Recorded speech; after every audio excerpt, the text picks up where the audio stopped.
전 세계에서 게임을 즐기는 게이머들이 37억 명으로 집계되었습니다. 지구에 사는 사람 2명 중 1명이 게임을 한다는 소리인데요. 이러한 열기에 힘입어 2022년 항저우 아시안 게임에선 e스포츠가 정식 종목으로 채택되기도 했죠. 시청자분들이 잘 아시는 리그 오브 레전드, 일명 롤이나 피파4, 배틀그라운드 외에 스트리트 파이터, 도타2, 몽삼국2, 왕자 영유 등의 종목에 금메달을 두고 아시아 국가들이 경쟁했죠. 몽상국투나 왕자영유는 처음 들어보는 게임이긴 한데요. 이름도 이상하고. 사실 다른 나라에서는 많이 플레이하지 않는 중국 게임이긴 합니다. 아, 이름이 그래서. 당연히 우리나라에서도 출전하진 않은 종목이었고요. 대단한 건 우리나라는 출전한 4개 e스포츠 종목에서 모두 입상을 했다는 겁니다. 수치상으로도 우리나라 사람들이 정말 게임을 많이 하긴 합니다. 2021년 기준 한국의 게임 사용자가 3,300만 명으로 전체 인구의 65%에 해당된다고 합니다. 우리나라 인구가 많은 편은 아니라 단순 게이머 숫자로 보면 전 세계 21위에 불과한데요. 재밌는 건 국내 게이머들이 게임에 쓰는 돈은 전 세계에서 4위라고 합니다. 게임에 진짜 진심인 나라 한국인. 와. 지금이야 많이 줄었지만 2000년대에는 국내 PC방 수가 2만 개에 이르기도 했고요. 생각해보면 PC방 인기가 예전만큼은 못하다는 느낌이 좀 들긴 하거든요.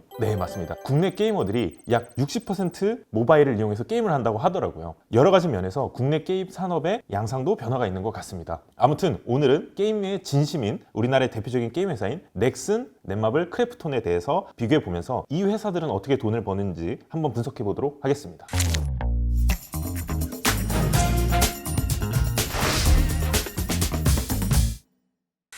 게임 회사에 대해 분석하기 전에 현재 게임 시장의 개요와 트렌드에 대해 먼저 간략하게 설명드려 볼게요. 우선 2024년 글로벌 게임 시장은 전년 대비 2.1% 성장한 약 1,877억 달러인 275조에 이를 것으로 전망됩니다. 게임 콘텐츠의 혁신, AI 기술의 발전, 클라우드 게이밍 등 기술적 진보와 더불어 게임의 접근성과 사용자 경험 향상이 주요한 성장 동력으로 적용하고 있습니다. 이러한 성장세는 앞으로도 계속될 것으로 예상되고요. 2027년에는 시장 규모가 약 2,133억 달러인 313조로 확대될 것으로 전망됩니다. 이게 게임 산업 인기가 우리나라에서만 높은 게 아니라 전 세계적으로 확산된 거였군요. 우리나라가 유독 높긴 하지만 전 세계적으로 게임의 인기는 계속 높아지고 있죠. 게임 시장의 규모는 현재 아시아 태평양 지역이 약 46%로 가장 높은 비중을 차지하고 북미 27%, 유럽 18%, 남미 5%, 중동 및 아프리카 4% 정도로 구성되어 있습니다. 플랫폼별로 보면 모바일이 49%로 가장 높은 비중을 차지하고 있어요. 콘솔 28%, PC 23%로 구성되어 있고요. 엔데믹 이후 모바일 게임 시장의 매출 비중은 다소 둔화되었으나 콘솔과 PC 플랫폼에서의 신작 출시와 신규 이용자 유입 덕분에 전체 시장 규모는 성장으로 전환할 수 있었죠. 사람들이 진짜 모바일 게임 많이 하나 봐요. 이용 비중 전체 거의 절반인데요. 요즘 게임 산업의 트렌드는 멀티플레이와 크로스플레이로 보여요. 쉽게 말해서 같은 게임을 모바일, PC, 콘솔 등 다양한 플랫폼에서 플레이할 수 있도록 해서 플랫폼 간의 경계가 점점 흐려지는 현상인 거죠. 일단 고사양 게임이 옛날엔 PC와 콘솔의 전유물로 여겨졌으나 이젠 모바일 기기의 성능 향상으로 모바일에서도 고사양 게임을 즐길 수 있게 된 게 크고요. 게임 개발사들이 PC와 콘솔에서 성공한 IP를 모바일로 재출시하는 경향이 커진 것도 있고요. 그럼 본격적으로 국내 게임 회사 3대장 넥슨, 넷마블, 크래프톤에 대해서 분석해 볼게요. 넥슨 하면 뭐가 떠오르시나요? 넥슨은 뭐 많죠. 바람의 나라, 메이플 스토리, 서든어택, 카트라이더 옛날에 했던 거, 어둠의 전설 뭐 이런 거. 그런데 이 넥슨이 일본에 상장된 회사인 거 아세요?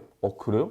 일본 회사인 건 아니죠? 그런 건 아니고요. 당시 일본 시장은 한국보다 게임 회사의 가치를 더 높게 쳐줬기 때문에 운용 비용 측면에서도 상장 당시 가장 유리하다고 판단했었기 때문입니다. 넥슨은 김정주 회장이 1994년 대한민국 서울에 설립한 이후 96년에 MMORPG 바람의 나라를 출시하며 주목받기 시작한 회사인데요. 2004년 메이플 스토리 개발사 위젯을 331억 원에 인수, 2008년 던전 앤 파이터 개발사 네오프를 3,800억 원에 인수, 2010년 서든어택 개발사 게임아이 1,190억 원에 인수 등 공격적인 M&A 전략을 통해서 넥슨은 국내 게임 시장에서의 입지를 크게 강화했고 글로벌 기업으로서 성장하는 발판을 마련했죠. 메가히트를 친 그 게임들이 근데 M&A를 통해서 만들어진 거예요? 네, 맞습니다. 당시 넥슨 홀딩스는 NXC라는 지주회사를 2005년에 설립하고 게임 산업 부문은 새로운 법인인 넥슨 코리아로 투자로 분리하였었어요. 2011년 12월 넥슨 재팬은 일본의 도쿄 증권거래소에 상장했습니다. 넥슨이 한국 상장이 아닌 일본으로서의 상장한 이유에 대해서 알려져 있는 바로는 창업자 김정주 회장이 게임 메카이자 종주국인 일본에서 반드시 성공하겠다는 꿈을 가졌던 이유도 있었을 것으로 생각되고, 실제로 그 당시 일본은 닌텐도와 같은 세계적인 게임 기업 등이 존재하는 등 전통적인 게임 강국이었던 상황이었기 때문에 글로벌 전략을 추구하는 것과 맞닿아 있었지 않았을까 싶습니다. 그렇게 일본 상장을 한 뒤 2017년 넥슨 게임스의 전신인 넥슨 GT와 넷게임즈가 합병을 하면서 코스피 시장이 상장하면서 탄생하게 되었고, 이렇게 넥슨 내에서 핵심적인 게임 개발 조직으로 자리 잡게 되었습니다. 다음은 넷마블을 볼까요? 사실 여긴 게임사보다 투자사에 가까운 느낌입니다. 넷마블은 2000년 3월 하이브 방시혁의 친척인 방준혁 의장이 직원 8명과 함께 자본금 1억 원으로 설립한 게임 회사인데요. 넷마블은 그렇게 설립한 후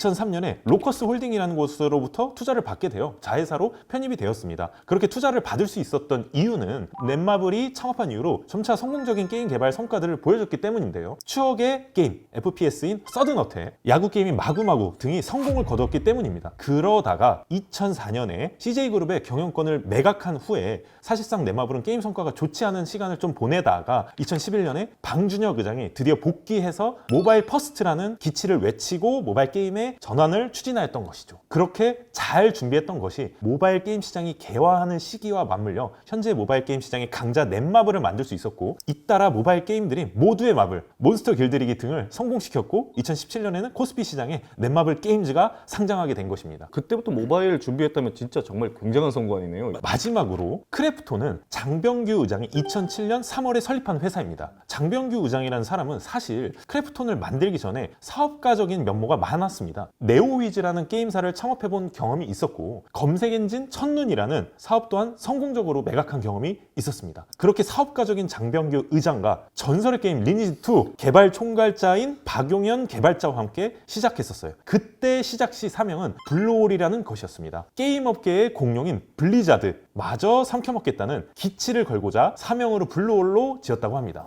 이후 2011년 테라 같은 게임이 출시되었으나 바로 다음 해 2012년에 디아블로3가 나오면서 테라는 빛을 보지 못했습니다. 그러던 중 2017년 배틀그라운드가 대박을 치면서 2018년 크래프톤이라는 지금의 이름으로 탄생했고 코스피에 2021년 상장하였습니다. 그럼 이 세 게임 회사들은 돈을 얼마나 벌고 있을까요? 일단 결론부터 말씀드리면 모두 돈을 잘 벌고 있습니다. 근데 특이한 점이 있습니다. 근데 이게 보면 넥슨이 생각보다 넷마블 크래프톤보다 매출이 좀 안 나오는 것 같은데요? 맞습니다. 그렇게 보이는 것이 이번 게임 회사 분석의 핵심인데요. 이건 오늘 분석할 세 회사의 구조가 달라서 그렇습니다. 이걸 이해하기 위해선 퍼블리싱이라는 개념을 아셔야 합니다. 게임 개발은 주로 개발을 전담하는 속칭 스튜디오라는 곳에서 합니다. 게임 기획부터 개발, 프로그래밍, 디자인 등을 작업해서 실제 게임을 제작하는 거죠. 그렇게 개발된 게임은 어떻게 보면 유통업자 같은 개념이 퍼블리셔를 통해서 홍보도 되고 유통, 배급, 운영되고 그를 통해 매출을 실현합니다. 스튜디오에서 개발한 게임이 퍼블리셔를 통해서 뭐 홍보도 하고 유통도 하고 배급도 하고 뭐 그렇게 운영이 진행된다는 그런 분리된 작업이란 말씀이네요. 퍼블리셔는 게임 회사와 보통 일반적으로 2년의 판권 계약을 맺는데요. 판권은 쉽게 말해 판매할 권리라고 생각하시면 됩니다. 스튜디오가 만든 게임을 판매할 권리를 말해요. 퍼블리셔에게 이 판권을 독점적으로 허용하고 서비스할 수 있게 해주는 것이죠. 수익 배분은 게임 개발사인 스튜디오와 퍼블리셔가 일정한 비율로 나눠서 진행됩니다. 스튜디오와 퍼블리셔의 매출 비율이 천차만별입니다. 스튜디오 90%, 퍼블리셔 10%인 경우도 있고 스튜디오 40%, 퍼블리셔 60%인 경우도 있습니다. 근데 이게 IP랑은 개념이 다른 거죠? 예, 다르죠. IP는 어떤 회사가 보유한 지적 재산권을 타 게임사나 엔터테인먼트사 등에 좀 빌려주고 로열티를 받는 거니까요. 우리 힘을 합쳐서 게임을 만들어 보자라고 시작한 스튜디오, 퍼블리셔는 전혀 다른 개념인 겁니다. 대표적인 IP 대여 사례는 크래프톤이 배그 IP를 중국의 텐센트에 대여하여 기술 서비스를 제공하는 대신 수수료를 받는 케이스가 있겠고요. 말씀드린 것처럼 게임사가 게임사에게 IP를 대여할 수도 있어요. NC소프트는 리니지2 IP를 넷마블에 라이선싱, 즉 대여해 줬었습니다. 그로 인해 넷마블은 이 IP를 바탕으로 모바일 게임 리니지2 레볼루션을 개발하고 서비스를 했었어요. 그로 인해 넷마블 2023년 매출액 중 리니지2 레볼루션은 3.3%를 차지하는 비중으로 약 820억 원의 매출을 발생시켰어요. 이렇게 IP를 라이센싱 라이선싱 받은 게임사들은 IP를 활용해서 새로운 게임을 개발하거나 서비스하는 경우들이 있습니다. 게임사가 게임사한테 IP를 이렇게 대여를 한다니 생각지도 못한 방법이고 이거 완전 윈윈 전략 같이 보이거든요. 그래서 각각의 회사의 특징적인 구조를 부각해 본다면 넥슨 게임스는 넥슨 내에서 게임 개발 포지션에 특화된 게임 개발사라고 보시면 되고, 넷마블은 게임 개발 또한 존재는 하지만 모바일 게임의 퍼블리셔로서 엄청나게 특화한 게임사, 그리고 크래프톤은 게임 개발사로 배틀그라운드라는 게임의 역사의 한 축을 세웠던 게임을 개발한 게임사로 분석해 볼 수 있었습니다. 넥슨 게임즈는 사실상 단일의 게임 개발사여서 넥슨 게임즈의 소유의 스튜디오는 두 개인 야생의 땅 듀랑고 지식재산권 IP를 활용한 프로젝트 DX와 던전 앤 파이터 IP를 활용한 프로젝트 DW 등이 확인됩니다. 이는 일종의 부서로 구분되는 것으로 확인됩니다. 넷마블은 다수의 스튜디오 혹은 자회사를 보유 중입니다. 이는 잘 되는 스튜디오를 인수해서 하위 제작사로 만드는 경우가 많았기 때문입니다. 그런 곳들로는 리니지2 레볼루션, 블레이드 앤 소울 레볼루션을 개발한 자회사 넷마블 네오, 세븐나이츠를 개발한 자회사 넷마블 FNC 등 넷마블의 경우 다수의 스튜디오들에 대해 인수합병의 사례를 보여왔습니다. 크래프톤 또한 스튜디오들에 대한 인수 및 투자 사례가 존재합니다. 언노운 월즈라는 미국의 서브노티카 등의 게임 개발을 한 스튜디오를 인수하였고, 드림모션이라는 로닌, 더 라스트 사무라이 등의 모바일 게임을 개발하거나 서비스하는 스튜디오를 인수하기도 했고요. 이게 설명을 들어보면 결국 스튜디오를 인수해서 게임 개발을 하는 게 좀 일반적인 것처럼 보이는데 이렇게 흘러가는 이유가 있을까요? 리스크를 관리하기에 좋아서 그렇습니다. 만약에 자체 개발을 하느냐, 몇 년, 나아가 몇십 년 동안 개발비와 전사의 전력이 집중된다고 생각했을 때 만약 실패한다면 회사 전체가 영향을 받을 수 있습니다. 하지만 여러 스튜디오를 보유하면 일부 프로젝트가 실패하더라도 다른 스튜디오의 성공으로 상쇄할 수 있기 때문입니다. 이미 개발자들이 모여있는 스튜디오를 인수하여 진행하기 때문에 새로운 팀을 구성하고 역량을 만들어내는 시간과 비용을 절감할 수도 있고요. 인수를 한 결과는 영업권과 인수로 생기는 기타 무형자산이라는 계정 과목을 통해 그 흔적을 확인해 볼 수 있습니다. 넷마블의 경우 2023년 영업권 잔액 2조 1천억 원으로 이는 총 자산 대비 약 27.4% 수준입니다. 그런데 2023년 말에 인수로 인해 생긴 영업권과 관련 기타 무형자산과 관련된 손상이 2,400억 원 정도 발생하였고, 주로 인수했던 홍콩 소셜 카지노 스피넥스 게임사 관련 기타 무형자산에서 2천억 원 수준의 손상이 발생했던 것이었습니다. 인수할 때는 잘 될 것이라 봤던 사업이 사실은 그렇지 않았던 것이죠. 넥슨 게임즈는 2023년 영업권 잔액은 게임 부문 기준으로 256억 원으로 총 자산 대비 7% 수준이었습니다. 별도로 손상 또한 2023년 말에 인식한 것은 없었습니다. 다만 특이한 점은 임대 부문에 대해서도 약 66억 원 수준의 손상이 없었던 영업권을 인식하고 있다는 겁니다. 임대 부문의 영업권은 부동산의 물리적인 가치를 넘어서는 무형의 가치가 있는 것으로 볼 수도 있고, 게임사가 임대업을 영위하고 있는 부분에 대해서는 뒷부분에서 설명드리겠습니다. 크래프톤은 2023년 영업권 잔액은 3,522억 원 수준이었고 총 자산 대비 약 6% 수준이었는데, 공시된 자료로는 언노운 월즈 엔터테인먼트 인수로 인한 영업권 및 관련 기타 무형자산의 손상으로 2,400억 원을 인식하였습니다. 해당 게임 개발사는 미국 샌프란시스코에 위치한 곳이었는데 아무래도 크래프톤이 기대한 시너지 효과나 성장세가 실현되지는 않았음을 의미합니다. 이렇게 인수로 인한 영업권과 관련 기타 무형자산이 기대에 못 미쳤을 때 하는 손상인식은 영업실적이 좋아도 영업 외 비용이 증가해서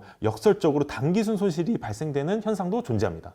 이게 말씀하시는 걸 들어보니까 인수는 진짜 신중해야겠다는 생각이 드네요. 그럼 본론으로 돌아와서 아까 넥슨 게임즈는 돈을 얼마나 벌었을까요? 2023년 1933억, 2024년은 9개월 만에 2077억 원 매출을 달성했습니다. 넷마블 크래프톤의 매출의 10분의 1 정도로 보였을 텐데 이건 넥슨이 아니라 넥슨 게임즈의 수익만 비교해서 그렇습니다. 사실 넥슨은 넷마블과 같이 퍼블리싱과 게임 개발을 모두 수행하는 게임사로 볼 수 있고 2023년 매출액은 약 3조 8천억 원 수준으로 넷마블이 해당 시기에 약 2조 5천억 원 수준을 달성하였던 것보다 더 높은 매출을 이루고 있음을 알 수 있습니다. 다만 이번 분석에서는 3사의 각 특징에 포커스하여 비교를 쉽게 하기 위해 넷마블과 크래프톤 그리고 넥슨에서 한국 게임 개발에 초점을 맞춘 자회사를 분석해 보았습니다. 근데 여기서 보면 전체적인 매출은 결국 비슷해 보이는데요? 넥슨 게임즈의 특징은 국내 게임 시장이란 한 우물만 판다는 겁니다. 최근 일본, 중국, 대만 등의 지역으로 서비스를 확장하고 있으나 여전히 국내 매출액 비중이 2024년 9개월 기준 78.2%로 압도적으로 높습니다. 이 또한 사실상 넥슨 게임즈가 넥슨 계열사 내에서 한국 시장에 주로 집중하는 포지션인 것을 알 수 있습니다. 그래서 사실 넷마블, 크래프톤의 재무제표와 1대1대1로 대응되기엔 조금 부족한 감이 있지만 전체적인 구조를 이해하는 데는 문제가 없으니 있으니 참고해 주시면 좋겠습니다. 최근 넥슨 게임즈의 매출 구조 중 재밌는 것이 있는데 기존에는 모바일 게임이 전체 매출액에서 차지하는 비중이 100%, 79%, 79.45% 등으로 대부분이었으나 24년 9개월 모바일 매출은 49%, PC 콘솔의 온라인 게임은 51%로 온라인 게임 매출이 과반을 차지하였습니다. 이는 주로 24년 7월 출시된 퍼스트 디센던트라는 루트 슈터 게임 장르, 즉 슈팅 게임의 플레이 방식과 RPG 캐릭터 성장의 성격이 결합된 게임으로 이러한 신작이 출시되었기 때문입니다. 또 블루 아카이브라는 RPG 게임으로 서브컬처 본 고장인 일본에서 인기를 끌고 있고 24년에는 또한 3주년 기념 이벤트 및 새로운 캐릭터 이벤트, 추가 업데이트를 통한 온라인 게임 매출이 증가되었기 때문입니다.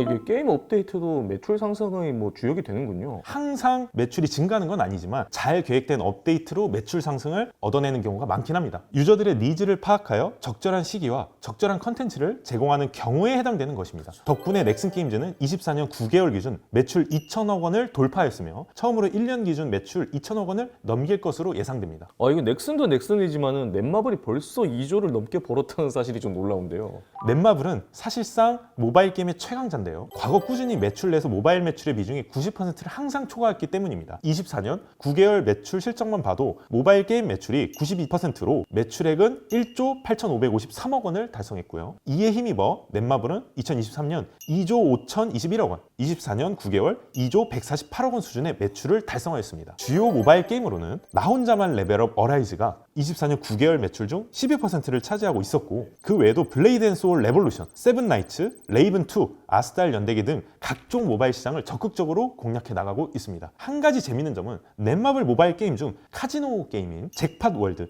락처 슬롯 등의 게임들의 매출 비중이 각각 8%, 7%로 합하였을 때 나 혼자만 레벨업 어라이즈 매출 비중 12%보다 높습니다. 이유는 넷마블은 21년 홍콩 카지노 게임사인 스피넥스를 무려 2조 8천억 원 수준으로 매입했기 때문인데요. 아까 말씀드린 영어권과도 관련된 얘기입니다. 스피넥스는 잭팟월드, 캐시프렌즈, 락차 슬롯 등의 카지노 흥행작을 보유하고 있던 회사였습니다. 인수한 후 스피넥스 게임 리미티드의 24년 9개월 매출 비중은 5,700억 원 수준으로 넷마블 전체 매출액 중 28.5%로 상당히 큰 비중을 차지하고 있습니다. 근데 이게 카지노라니까 우리나라 정서상 조금 받아들이기 힘든 면이 있어 보이는데요. 맞습니다. 우리나라에서는 해당 게임들을 사행성 게임으로 게임 산업법에 따라 간주되어 국내 매출은 발생이 안 됩니다. 다만 해외에선 이러한 온라인 카지노 게임이 아시아 태평양 지역이 가장 빠른 성장세를 보이고 있고 글로벌적으로 지속적으로 성장하고 있습니다. 이러한 것은 넷마블의 매출액 구성에서 반영되고 있습니다. 해외 매출은 23년 83%, 24년 9개월 78%로 이러한 글로벌 매출에 있어 장르의 다각화 등의 결과가 나오고 있습니다. 크래프톤은 얼마나 벌고 있을까요? 매출액은 23년 1조 9,100억 원,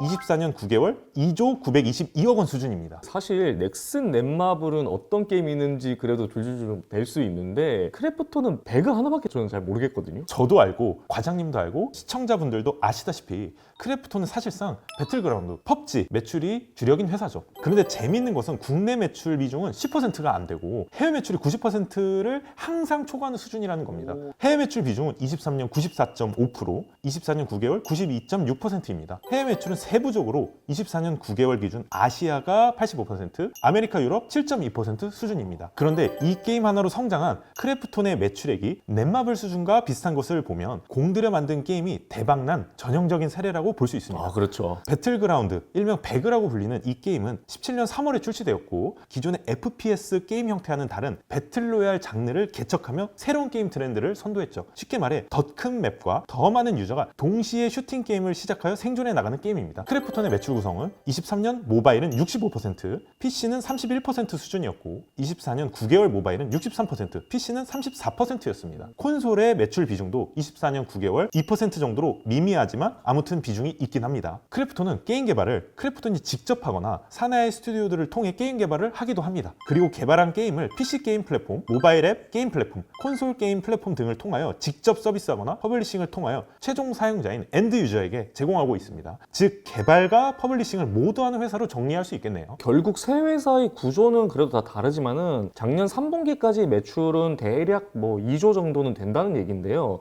영업이익률은 또 이게 보니까 천차만별이네요. 그게 이번 분석의 키포인트라고 생각합니다. 네. 넥슨 게임즈는 영업이익이 23년 120억 원으로 6.2%, 24년 9개월은 409억 원으로 19.7%이고 넷마블은 영업이익이 23년 마이너스 685억 원으로 마이너스 2.7%, 24년 9개월은 1,804억 원으로 9% 수준입니다. 그리고 크래프톤은 사실상 영업이익률이 게임사 중 최고라 할 수 있을 정도로 압도적으로 높은 수준입니다. 영업이익은 23년 7,680억 원으로 40.2%, 24년 9개월은 9,670억 원으로 46.2%입니다. 이 영업이익의 차이는 결국 영업비용의 차이에서 비롯됩니다. 넥슨 게임즈와 넷마블 영업비용의 세부 구조를 볼까요? 넥슨 게임즈는 인건비성 영업비용인 급여, 퇴직급여, 주식보상비용, 복리후생비가 매출액 대비 과거 평균 80.1% 수준으로 매우 높은 수준이고 지급수수료율과 광고선전 비율은 대략 매출액 대비 4에서 7% 수준인데 이는 게임사 치고 낮은 편인데 두 개의 비율이 이러한 이유는 넥슨 게임즈는 넥슨 계열사에서 신규 게임 개발을 주로 담당하는 포지션이었기 때문에 개발 인건비가 많이 드는 것입니다. 다시 말해 퍼블리싱을 하는 회사라기보다는 개발을 위주로 하다 보니 개발 관련 비용이 개발 관련 인건비, 즉 경상연구 개발비가 주를 이루고 있는 것입니다. 지급 수수료와 광고 선전비는 퍼블리싱 위주로 하지 않기 때문에 별도로 많이 인식되지는 않는 것이고요. 실제로 넥슨 게임즈는 공시된 자료에 따르면 매출액 대비 연구 개발비의 비중은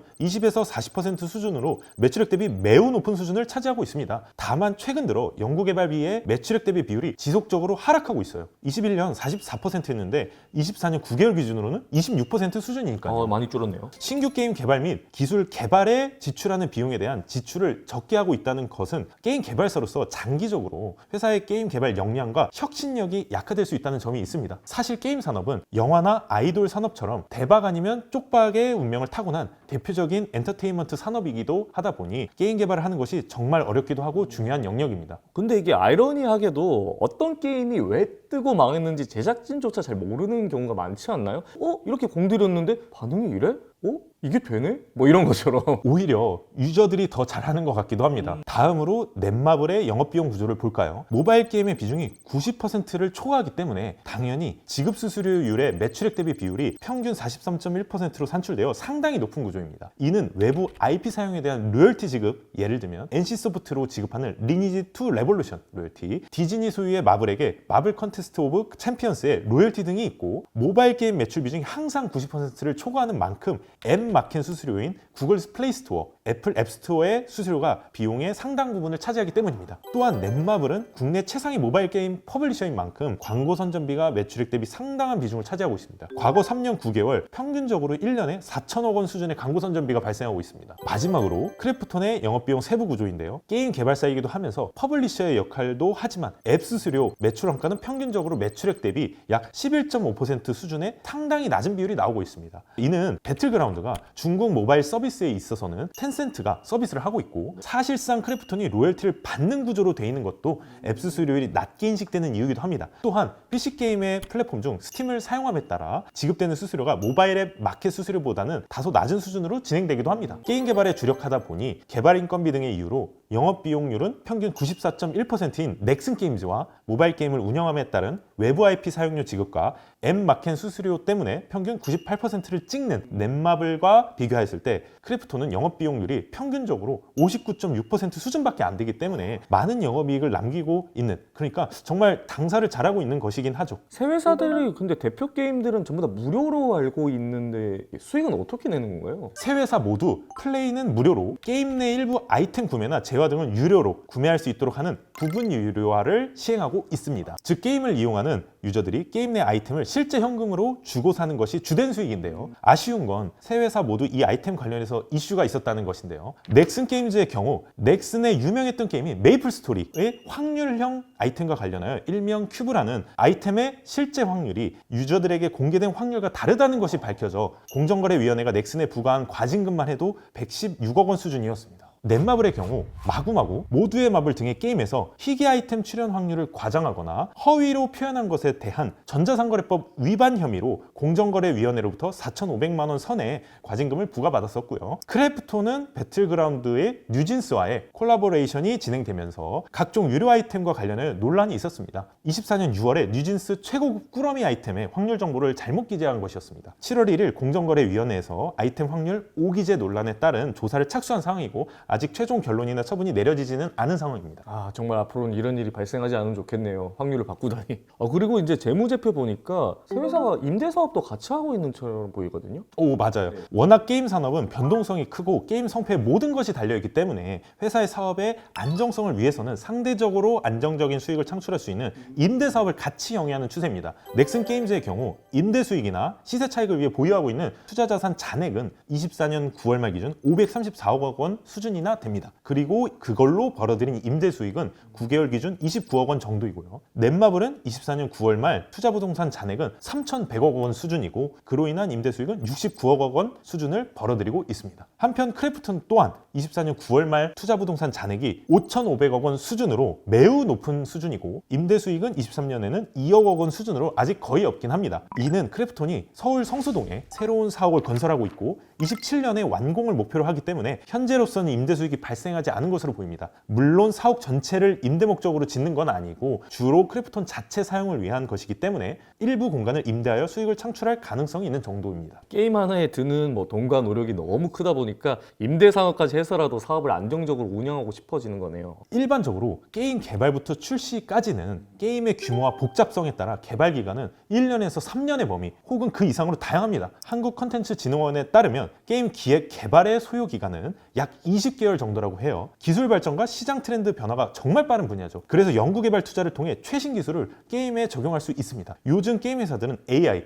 블록체인, 메타버스 등의 신기술 분야를 게임에 어떻게 적용할까가 화두입니다. 그러면 이게 매출액 대비 연구 개발비의 비율은 어느 정도인가요? 넥슨 게임즈의 경우 개발사인 만큼 평균적으로 매출액의 35%, 넷마블은 26%, 크래프톤은 19% 수준으로 파악됩니다. 2022년 대비 23년 넷마블과 크래프톤은 연구개발비를 줄였었는데요. 이는 게임 산업이 10년 만에 역성장을 했기 때문이었는데요. 게임 산업이 사실 과거부터 지속적인 성장세를 유지해왔지만 최근에는 숨고르기를 하고 있기 때문입니다. 한국컨텐츠진흥원에 따르면 국내 게임 산업의 규모는 매출액이 22년 22조 2,100억 원 수준이었는데 23년 19조 7,900억 원으로 10년 만에 전년 대비 감소했습니다. 이는 코로나19가 끝나고 재택이 줄었을 뿐만 아니라 넷플릭스, OTT 등과 같은 게임의 대안적인 엔터테인먼트 콘텐츠가 많아졌기도 해서 그렇습니다. 그렇기 때문에 이러한 전반적인 위기감이 반영되어 연구개발에 투자가 감소한 것이기도 하고요. 반면 넥슨 게임즈는 블루 아카이브 등 기존 게임의 흥행이 이어지면서 매출액이 22년 대비 23년에 46%나 증가했고 그로 인해 연구개발에도 134억 원 정도 증가한 금액이 622억 원 수준으로 증가했습니다. 그렇기 때문에 자연스럽게 추가 신규 게임 출시를 위한 인력 채용이 225명이나 증가하였더라고요. 반면 크래프톤은 23년 직원 수 1,579명 대비 24년 9월 말 기준 1,811명으로 232명 증가했고 이는 23년 연간 영업이익 7,680억 원 대비 24년 9개월 9,670억 원으로 이미 전년 연간 영업이익을 상회한 것이기 때문이 크기도 하고 향후 이런 추세를 몰아 미래의 성장을 위해 다양한 노력을 위한 방안으로 인력 채용을 한 것으로 파악됩니다. 이게 오늘은 게임의 진심인 우리나라의 게임 3대장이죠. 이제 넥슨, 넷마블, 크래프톤에 대해서 이제 분석을 해주시고 계신데 향후 국내 게임 산업 기업들은 어떻게 발전할 거라고 보시나요? 게임 개발은 장시간이 걸리는 대형 프로젝트이고 성공과 실패가 극명하게 갈리고 이를 시장에 내놓기 전에는 알 수가 없는 분야입니다. 따라서 리스크가 매우 큰 분야이죠. 그렇게 게임 개발을 성공적으로 하면 최소 몇 년에서 몇십 년까지 먹고 살 수 있는 게임이 되기도 합니다. 이를 위해서는 더욱더 게임 개발과 관련 기술 개발 및 연구에 박차를 가하는 부분이 필요한 게 사실입니다. 과거 한국의 주요 게임사들은 직접 개발하는 것에 많은 투자를 했었습니다. 하지만 최근에는 인수합병과 투자 등의 방법으로 개발 스튜디오들을 합병하거나 인수해서 자회사로 두는 방식으로 진행하는 경향이 강해지고 있어요. 물론 자체 개발도 병행은 하고 있지만 과거에 비해서는 인수합병의 경향이 많아지고 있습니다. 결론적으로 게임사들은 지금처럼 다양한 분야와 접목을 기록을 꾀하면서도 혁신적인 게임 개발을 위해 연구 개발을 지속해야 합니다. 또한 게임 산업의 특성상 글로벌 시장 전략 수립이 필수인 만큼 국가별로 지역별로 특성을 고려해서 국경을 넘나들 수 있는 복합적인 전략이 더더욱 필수가 되고 있습니다. 이렇게 앞으로 미래의 게임 산업에서 게임사들은 리스크 관리와 혁신의 균형을 잘 맞추는 방향으로 나아가야 할 것입니다.